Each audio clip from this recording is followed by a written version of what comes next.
Welcome to The Last Breakfast. Please enjoy the video.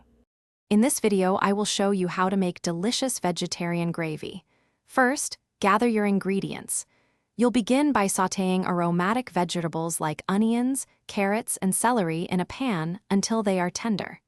This step builds a foundational layer of flavor for your gravy. Next, we'll create a simple roux, which is essential for thickening. Once your roux is ready, slowly whisk in about 2 cups of warm vegetable broth.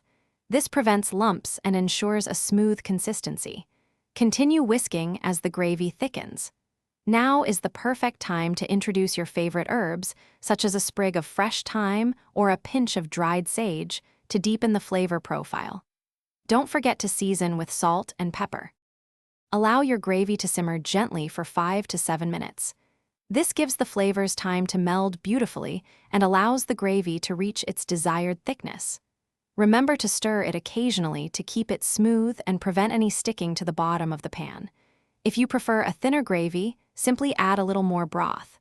For a thicker gravy, a cornstarch slurry works wonders. Before serving, give your gravy a final taste and adjust any seasonings as needed. You might want a little more salt, pepper, or a touch of nutritional yeast for an umami boost. If you prefer a silky smooth gravy, you can strain it through a fine mesh sieve. Serve your warm, homemade vegetarian gravy generously over your favorite dishes, like mashed potatoes or roasted vegetables. Enjoy. Thanks for watching. If this was helpful, leave a like and consider subscribing. See you next time.